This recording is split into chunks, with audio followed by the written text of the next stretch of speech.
semuanya, jadi di video kali ini aku mau membagikan atau menceritakan tentang gimana caranya aku ngebangun personal branding di sosial media, terutama Instagram dan juga TikTok. Untuk Instagram sendiri, aku tuh udah main dari zaman SMP. Bahkan sampai saat ini masih suka main, masih suka bikin snapgram, terus repost-repost snapgram temen. Tapi gak pernah ngeposting di feeds Instagramnya secara rapi. Kenapa? Karena aku tuh selalu bingung mau posting apa dan harus mulai dari mana. Padahal kalau dipikir-pikir Instagram tuh kan platform yang bebas orang-orang mau mengekspresikan dirinya gimana gitu. Dan karena teman-temanku juga udah protes katanya Instagram aku udah kayak sarang laba-laba, akhirnya aku memutuskan untuk ngeposting 3 postingan beberapa hari lalu. 3 postingannya apa aja? Nyamuk. Yang pertama, itu aku mengabadikan momen waktu aku lagi pergi ke Solo. Dan di Solo aku ikut ngebatik di sana. Terakhir kali aku ngebatik tuh kayaknya waktu TK. Jadi aku kepo dan pengen ngerasain experience-nya langsung lagi nih. Gimana sih rasanya ngebatik itu? Dan aku tuh selalu penasaran kenapa batik itu mahal. Jadi aku nyobain langsung nih proses pembuatan batiknya. Dan ternyata setelah dijalani, emang ngebatik itu susah dan butuh kreativitas tinggi. Butuh kesabaran. Makanya aku acungkan jempol untuk mbak-mbak yang mau mengajari aku hasil sombong amat. karya Mau jadi apa lu? Postingan ini bukan cuma ngebatik, tapi aku juga mengabadikan momen waktu aku pergi ke salah satu toko buku, yaitu Kineruku. Selain itu, aku juga seneng banget sama fotografi. Fotografi.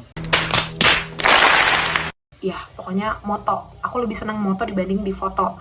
Makanya aku suka mengabadikan momen pergi ke tempat-tempat lucu, terus dapat footage yang bagus, akhirnya diedit-edit, hasilnya seperti ini, lalu aku posting. Highlights-nya juga aku udah nyusun rapi. Lanjut ke platform berikutnya, yaitu TikTok. TikTok sendiri tuh aku biasanya cuma nge-scroll doang.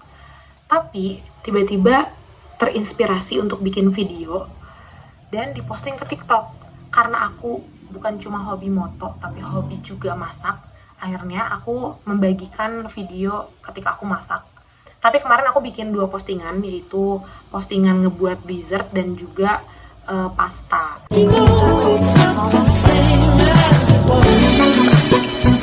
Rasanya enak banget, harus di-recook. Dan bukan cuma masak-masak, aku juga bisa serius, yaitu ikut kegiatan-kegiatan, contohnya volunteer atau mungkin kegiatan yang ada di kampus. Dan aku dapat banyak banget nilai dan juga pengalaman setiap kali ikut kegiatan volunteers.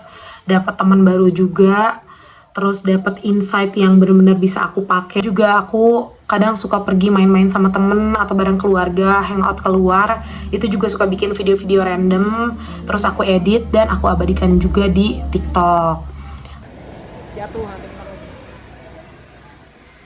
Selain itu, aku juga ngebuat postingan di TikTok tentang tempat-tempat yang wajib dikunjungi di kota Bandung. Karena aku sendiri tuh seneng banget moto ya, tadi yang pertama.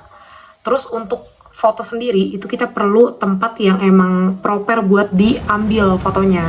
Makanya aku sering ke tempat-tempat lucu di kota Bandung, terus nyobain makanan-makanannya, dan mengabadikan momennya di Instagram.